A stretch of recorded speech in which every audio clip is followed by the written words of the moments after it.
نبی کریم صلی اللہ تعالی علیہ وسلم نے ارشاد فرمایا 3 لوگ ہیں جنہیں دیکھ کے رب مسکراتا ہے۔ یا رسول اللہ صلی اللہ علیہ وسلم وہ کون کون سے؟ تو محبوب فرمانے لگے ایک وہ بندہ ساری مخلوق سوئی ہے، آدھی رات ہے، رات کا پچھلا پہر ہے، اس نے اٹھ کے وضو کر لیا، مصلی پہ کھڑا ہو گیا خدا کی یاد میں، فرمایا اسے دیکھ کے رب مسکراتا ہے جو اس کی شان کے لائق ہے۔ مسکراتا ہے اللہ۔ یہ تو سونے کا ٹائم تھا، یہ تو گہری نیند آنے کا وقت تھا، رات کا پچھلا پہر۔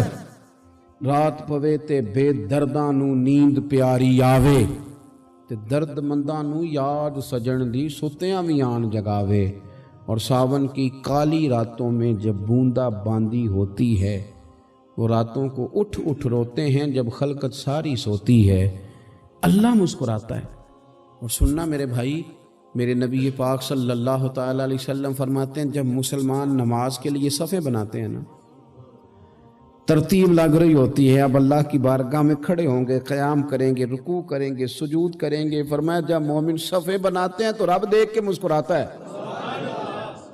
مسکراتا ہے۔ کمال ہو گئے عروج بندگی کا، جب بندے کو دیکھ کے رب مسکرائے، خدا بندے سے خود پوچھے بتا تیری رضا کیا ہے، مسکراتا ہے۔ اور میرے نبی پاک علیہ السلام فرماتے ہیں جب مجاہد جہاد کے لیے صفیں سیدھی کرتے ہیں، آج تو یہ رب کے نام پہ مرنے ہی آ گئے، یہ صفوں میں کھڑے ہوں گے، ترتیب سے لڑیں گے، ترتیب سے گلا کاٹیں گے کافروں کا یا شہادت لیں گے۔ فرمایا جب جہاد کے لوگ صفیں بناتے ہیں تو رب انہیں دیکھ کے مسکراتا ہے۔ کتنے نصیبوں والا وہ بندہ ہے جسے دیکھ کے مسکرا دیا۔ او یار کبھی تیرا بیٹا تیرے سامنے مسکرائے نا چھوٹا تو تیرا دل باغ باغ ہو جاتا ہے۔ تیری ماں بیمار کسی ایک دن صحیح طرح ہنس پڑے تو طبیعت خوش ہو جاتی۔ مجھے بتاؤ نا جس کا رب بھی اسے دیکھ کے ہنس پڑے، جو اس کی شان کے لائق ہے، کیا اس بندے کے نصیبیں ہیں، کیا اس کے مقدر ہیں۔ آپ اس مقام پر اپنے آپ کو لائیں۔ اب دیکھیں نا یہ حدیث ہم نے سن لی، اب ہم نے نا اس طرح صفحے نہیں بنانے جس طرح ساری دنیا، اب ذرا صفحے بھی شوق سے بنائیں گے، اب ذرا تھوڑا سا شوق پیدا کریں گے، بھئی یہ تو میں وہ کام کرنے لگا ہوں جسے دیکھ کے رب مسکراتا ہے۔ نبی پاک صلی اللہ علیہ وسلم نے فرمایا جب کوئی بندہ توبہ کرتا ہے نا، ہم توبہ کا رٹا لگاتے ہیں، یا اللہ میری توبہ یا اللہ۔ اور توبہ کا تو مطلب یہ ہے کہ پچھلے گناہوں سے پکی توبہ، آج کے بعد یہ غلطی نہ کرنے کا پکا وعدہ۔ تو نے ساری شب برات رو کے گزاری ہے، بتا سویرے جھوٹ جوڑنے کا ارادہ ہے تیرا، آج کے بعد رشوت تو نہیں نہ لے گا، ملاوٹ تو نہیں نہ کرے گا، یہ توبہ ہے۔ اور اگر سارے کام اسی طرح کرنے تو پھر یہ توبہ کا رٹا ہے، جتنا مرضی لگاؤ۔ حضرت علی بن ربیعہ رضی اللہ تعالیٰ عنہ فرماتے میں مولا علی کے ساتھ تھا، مقام حرہ کی طرف جا رہے تھے، حضرت علی نے ہاتھ اٹھا کے دعا مانگی ہماری تعلیم کے لیے، ورنہ حضرت علی ہم صحابہ کو محفوظ عن الخطا تو مانتے ہیں نا۔ ہاتھ اٹھا کے کہا اے اللہ ہمارے گناہ بخش دے، تیرے علاوہ کوئی معاف کرنے والا نہیں۔ اور پھر حضرت علی آسمان کی طرف دیکھا اور دیکھ کے نا حضرت علی بن ربیعہ کو تو مسکرائے۔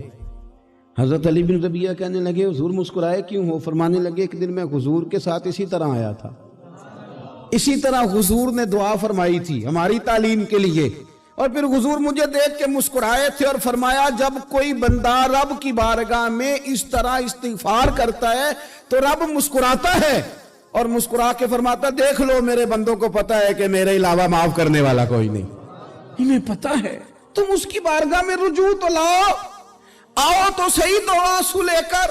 اقبال کہتے ہیں کہ موتی سمجھ کے شان کریمی نے چن لیا، قطرے دو گرے میرے ار کے انفال کے، دو میں نے آنسو بہائے تھے تو اس کے کرم نے تو موتی سمجھ کے چن لیا۔ سنو نا حضور اس استغفار کو، اللہ کو یار رات کو توبہ کر کے سونا چاہیے ہمیں۔ کچھ غلطیاں ہم کرنا نہیں چاہتے پر ہم سے ہو جاتی ہیں، کچھ دل ہم توڑنا نہیں چاہتے پر وہ ٹوٹ جاتے ہیں، ہماری مجبوری ہوتی ہے ٹوٹ جاتے ہیں۔